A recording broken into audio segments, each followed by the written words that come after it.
Hello, Jared. Hi, Alicia, and welcome listeners to episode 61 of Vibrations and Manifestations. Today we're diving into something really potent. We're in this powerful energy right now. We really are. It's what we call a double nine energy. We've got a 9 universal month happening inside a 9 universal year. And for anyone maybe newer to numerology, the number 9 is all about completion, right?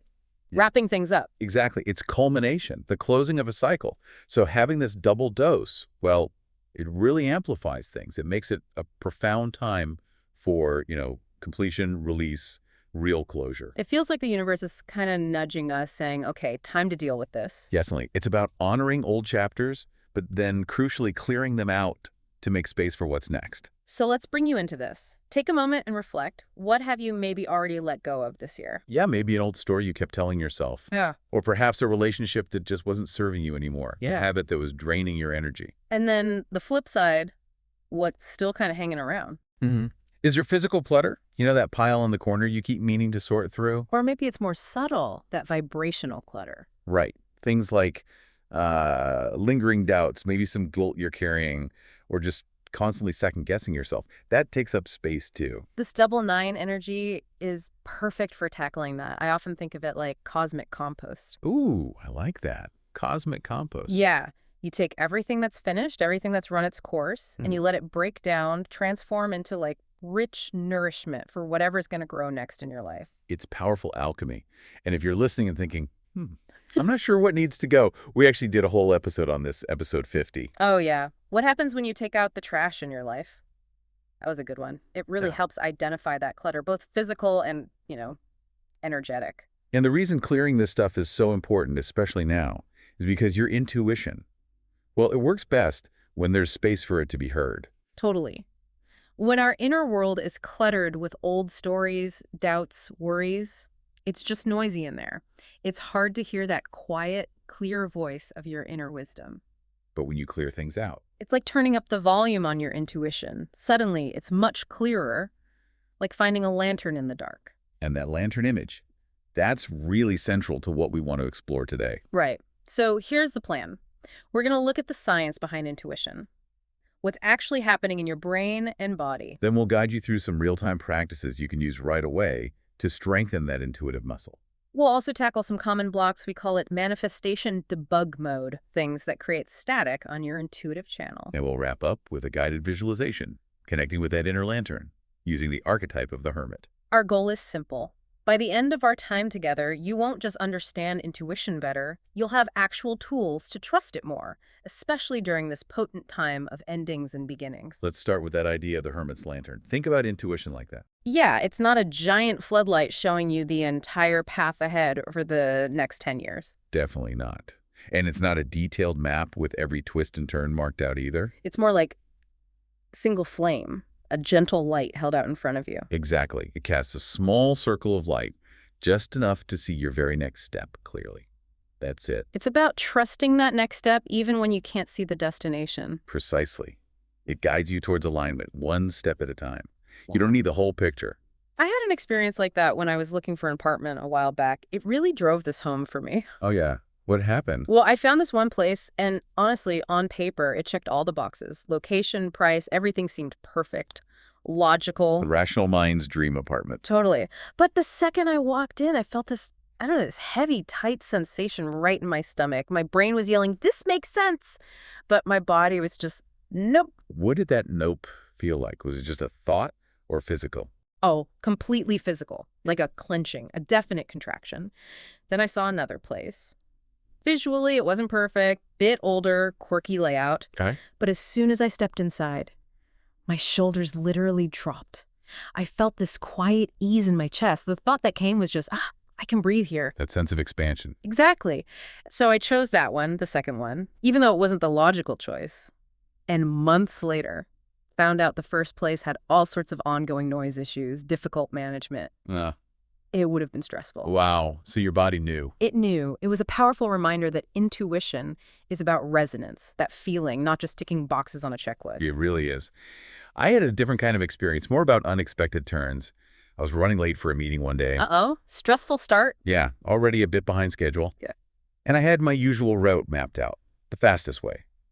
But as I was driving, I got this weird hesitation, just this little nudge to turn down a side street I don't normally take. Even though you were late, did your logical mind fight that? Oh yeah, it was screaming, stick to the plan! Efficiency. Oh. But the feeling, this quiet pull, was persistent. So I kind of sighed and just did it. Turned down the street, Yeah. and I drove past this little cafe I'd never noticed before. Something about it just caught my eye, felt inviting. On a whim, I pulled over, went in. Ditching the meeting. No, I still made it. Yeah. But in that cafe, I ended up striking up a conversation with someone who turned out to be the perfect collaborator for a project I was working on. Completely serendipitous. Wow. If you'd stuck to the logical route. I never would have met them. For me, that showed intuition's playful side. It's not always about avoiding disaster. Sometimes it's about guiding you to unexpected opportunities, opening doors you didn't even see. These stories really show it in action. But let's dig into the how. What's actually happening inside us during these moments? Is it just magic? Well, it can feel magical. But scientifically speaking, intuition isn't mystical. It's actually your brain and body processing tons of subtle information incredibly fast. Faster than our conscious mind can keep up with. Way faster. We're talking about signals from your environment, your internal state. It all gets processed below the level of conscious awareness. So it's not just a random guess. Not at all. There are specific brain regions involved, like the insula that's often linked to processing our internal body sensations, our gut feelings. Okay, the insula. And the anterior cingulate cortex, which helps us detect errors, manage conflict, and make complex decisions. Think of them as super fast integration hubs. Integration hubs, I like that. So they're pulling all this data together. Exactly. Synthesizing vast amounts of information, your memories, past experiences, current body signals, environmental cues, and then flagging what's important with that intuitive ping. Psychologists talk about this too, right? Like system one thinking. Precisely. System one is that fast, automatic, intuitive thinking. It draws on patterns you've learned unconsciously over your whole life. Like an experienced firefighter knowing when a building is about to collapse, even if they can't explain exactly why. Perfect example. Or a doctor making a quick diagnosis based on subtle cues they've seen hundreds of times. They're accessing that compressed wisdom without consciously ticking off a checklist. And what about literal gut feelings? Is that just a phrase or? Oh, it's very real. The gut-brain connection is huge here. You're the vagus nerve. I've heard of that. It connects the brain to lots of organs. Yep, it wanders all through the body, sending a constant stream of data from your body up to your brain. And your gut itself has millions of neurons, sometimes called the second brain. The second brain in our gut. It is incredible. So those butterflies, that sinking feeling, that sense of ease in your belly, those are real physical responses, part of this intricate communication network. So should we just blindly trust every single gut feeling? Or can things like stress or anxiety interfere? That's a really important point. Fear or anxiety can definitely mimic intuition sometimes. They both create strong physical sensations. Right, so how do you tell the difference? Practice helps. True intuition often feels calmer, clearer, more like a quiet knowing, even if the message is a no or a warning. Fear often feels more frantic, agitated, noisy. Learning to distinguish them is part of strengthening the connection. So when you feel that clear yes expansion or no contraction, it's basically compressed wisdom from your own nervous system. You got it. Yeah. It's your body's intelligence speaking directly to you. It's incredibly sophisticated. Knowing the science makes it feel less woo-woo and more accessible, empowering even. Absolutely. And now that we have that foundation, let's move into some ways you can actively practice tuning in. Okay, so find a comfortable spot. You can do these with us now or just listen and come back to them later when you have some quiet time. Let's start with a simple body scan check-in. All right, if you're somewhere you can safely do so, just gently close your eyes. Take a nice, slow, deep breath in and let it all out. Now just silently in your mind, repeat the word yes. Just yes, yes, and notice any subtle shift in your body. What happens in your body? Any changes? Maybe your shoulders relax a bit. Your chest feels a little more open. Maybe there's a subtle warmth or a feeling of lightness, expansion. Just observe whatever is there without judgment. Okay, now let's shift. Silently repeat the word no, no, no. Pay attention again. What changes? Does your jaw tighten slightly? Stomach pull in? Does your breath get a bit shallower? Notice any feelings of contraction, tightness, or heaviness. Again, just observe. These signals often expansion for yes, contraction for no. This is the basic language of your intuition speaking through your body. They might be subtle at first, but the more you tune in like this, the clearer they become. Take one more nice deep breath, let it go. And when you're ready, gently open your eyes. How did that feel? Just noticing those subtle shifts is the first step. It's amazing how clear it can be when you actually pay attention. Right. Now let's try applying this in a practical way with our micro-decision practice. Okay.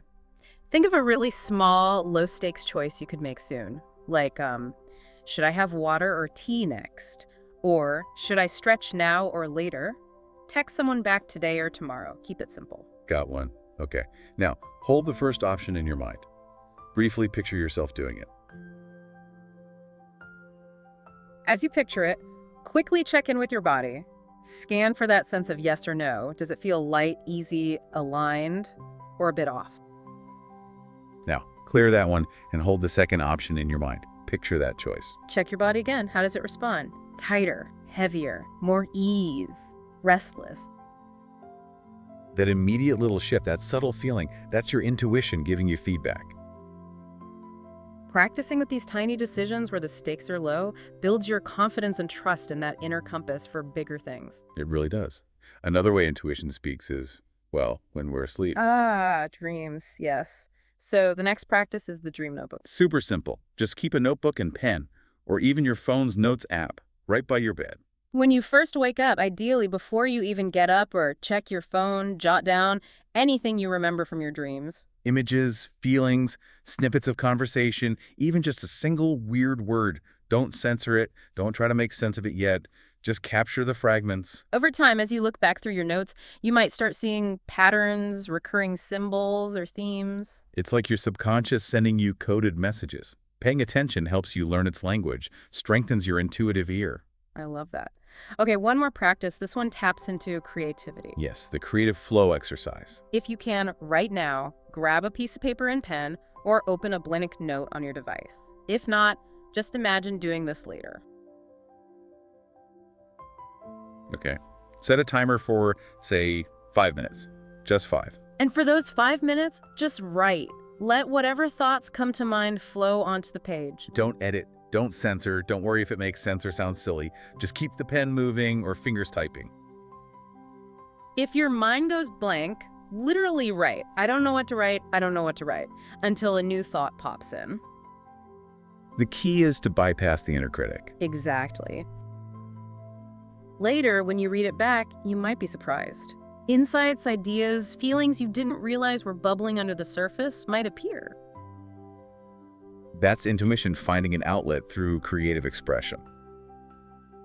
And if you couldn't write just now, take a second and just imagine that feeling, letting your thoughts flow freely, without judgment. That sense of freedom, that's fertile ground for intuition. So we've got the body scan, micro decisions, dream journaling, creative flow. Simple practices. Yeah, but done consistently, they really do turn up the volume on that inner wisdom. But let's be real. Sometimes, even when we're trying to listen, the signal feels fuzzy, staticky. Definitely. It's like the connection is weak or something's interfering. Which brings us to manifestation debug mode. Clearing intuition static. And one of the biggest static generators, a belief we hear all the time, is, I can't trust my intuition because I've been wrong before. Oh, that's a big one. That feeling of, I listened and it didn't turn out how I expected, so clearly my intuition failed me. Right. And that thought pattern itself creates the static. It turns your relationship with intuition into this high-stakes test it has to pass perfectly every time. But intuition isn't about predicting the future with perfect accuracy, is it? Not in the way our logical mind often wants it to be. It's about guidance in the moment. It guides you towards growth, towards lessons, towards experiences you need, even if they don't look like what you wanted or expected. So that wrong turn might have actually been the intuitively guided path to something important, even if it felt like a detour. Exactly. Maybe following that nudge led you somewhere unexpected, but you learned something crucial, or met someone vital, or developed resilience you wouldn't have otherwise. Yeah. That was the guidance. Intuition gives you the next breadcrumb, not the whole map to the destination. Precisely. It was never meant to be a fortune teller. It's a compass pointing towards your evolution. Okay, so how do we actively clear that static, that doubt caused by past failures? Let's try a quick clearing practice right now. Go ahead and bring that doubt to mind. Think of a specific time you felt your intuition let you down, when you thought, see, I can't trust myself. I was wrong. Just gently hold that memory and notice the feeling that comes with it. Where does the tension show up in your body? Your chest, throat, stomach. Just notice it. Okay, now let's consciously reframe it. Silently or softly say to yourself, even when the path looks different than I expected, my inner compass is still guiding me. Feel into that. Say it again. Even when the path looks different than I expected, my inner compass is still guiding me. How does that land? Does it soften the tension a little? Now let's anchor this new perspective. Take a deep breath in. Hold it gently for about 3 seconds. 2, 1. And now exhale fully. As you breathe out, imagine you're blowing away that static, that fuzz, leaving behind a clear, calm signal. That reframe, even when the path looks different than I expected, my inner compass is still guiding me. It's a powerful debug tool. It shifts mistakes from being failures to being part of the journey, part of the map. Takes the pressure off. It changes intuition from a pass-fail test back into what it is, your reliable inner lantern just lighting the next step. And speaking of lanterns, Yeah. let's deepen that connection now with our guided visualization, the Hermit's Lantern. All right, so if you're in a place where you can relax safely, go ahead and gently close your eyes again. Take another slow, deep breath in. Maybe hold it for just a moment at the top, and then release it fully. Let your shoulders drop away from your ears. Unclench your jaw. Just allow your body to settle. Now, begin to imagine yourself standing at the beginning of a path. It's nighttime, maybe a mountain path. The air feels cool and fresh on your skin. Look up. The sky is dark, vast, maybe sprinkled with stars. Listen. You might hear the gentle rustle of leaves, the crunch of gravel under your feet. It's quiet here, peaceful. There might be a part of you that feels a little uncertain in the darkness. A part that wants to know exactly where this path leads, that demands a map, some guarantee. But instead of a map, you notice something else. You realize you're holding a lantern in your hand, the Hermit's Lantern. Take a moment to really see it. What does it look like? Feel its weight in your hand. Notice its shape. And inside, see the flame. A soft, golden light. Steady. It doesn't flicker wildly, it just glows. This flame is your intuition.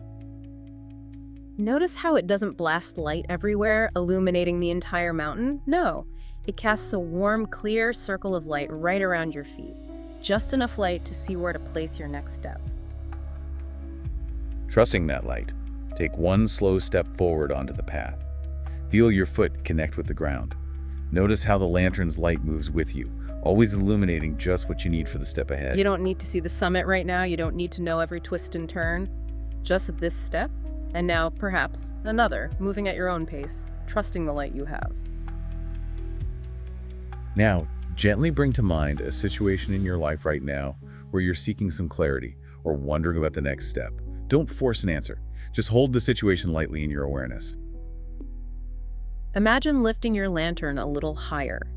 Let its soft golden light fall onto this situation, this question. And just observe. What do you notice? Don't strain. Maybe a subtle image appears, maybe a word floats up, maybe you feel a slight shift in your body, warmth, coolness, ease, tension. Trust whatever comes, however subtle it is. Your intuition often whispers, it rarely shouts. Acknowledge that whisper. Take another step on your path, holding that situation gently. With each step forward, feel yourself becoming a little more grounded, a little more certain, even without having all the answers. You can say quietly to yourself, perhaps in your heart, I already know what I need to know right now. My inner lantern is always with me. Breathe into that feeling of quiet knowing. Let the warmth and light from the lantern fill your chest, expand through your body, bringing a sense of calm certainty. When you feel ready, imagine that lantern's light growing a little brighter, expanding outwards until it surrounds your whole body in a soft, protective glow. Know that you carry this light with you always. Remember that you can return to this quiet mountain path, to your inner lantern, to this steady flame, anytime you need to reconnect with your intuition, anytime you need to see the next step. Take one last, deep, nourishing breath in, and let it all go on the exhale. Gently begin to bring some awareness back to your physical body. Wiggle your fingers and toes. And when you're ready, softly open your eyes, bringing the feeling of that inner lantern, that quiet guidance, back with you into this present moment. Okay, let's just take a collective breath together and gently bring all of that back into focus. Wow, that was lovely. Let's recap what we explored today. We started by grounding in the energy of this time, the 9 universal month, within the 9 universal year. That strong call for completion, release, and making space. And we introduced the Hermit archetype with her lantern as our guide for navigating this through intuition. Then we dove into the science, demystifying intuition. We talked about the brain's integration hubs like the insula, system 1 thinking, the crucial gut-brain connection. Framing it not as magic, but as compressed wisdom from your own body and nervous system. Real, tangible intelligence. From there, we moved into those practical tools. The body scan for your personal yes and no, practicing with microdecisions, listening through dream journaling, and opening the channel with creative flow. We tackled common blocks in manifestation debug mode, specifically reframing the idea that intuition has to be right all the time, shifting from prediction to guidance. Remembering that even unexpected paths are part of the guidance. It's about the next breadcrumb, not the final destination. And we finished with that journey up the mountain path, connecting with the Hermit's lantern, anchoring that feeling of inner knowing and trust. This really wasn't just about talking about intuition. It was about experiencing it in your body, your breath, your choices. So our invitation to you this week is simple. Choose just one of those practices we shared. Just one. Maybe it's doing the quick body scan for yes/no before making a small choice. Maybe it's committing to jotting down dream fragments for a few days. Maybe it's 5 minutes of free writing. Keep it super simple. Consistency is the key here. Not trying to do everything perfectly. Little bits of practice strengthen that intuitive muscle over time. And if you are feeling bogged down by stuff, physical or energetic, maybe revisit episode 50, Taking Out the Trash. Clearing that clutter really does make it so much easier to hear your inner wisdom. We genuinely love hearing from you. How does your intuition speak to you? Did you try one of the practices? Did you get a surprising nudge this week? Share your experiences. In the comments, message us, join our newsletter community. Hearing each other's stories helps us all trust our own inner lanterns more. It normalizes it. And please, make sure you're subscribed so you don't miss our future explorations into universal cycles, manifestation science, and more practical tools for living an intuitively guided life. As you move through this powerful double nine energy, carry this thought. You don't need to see the entire path laid out before you. You only need to trust the light you have for the very next step. Until next time, keep vibrating high. And keep manifesting your dreams.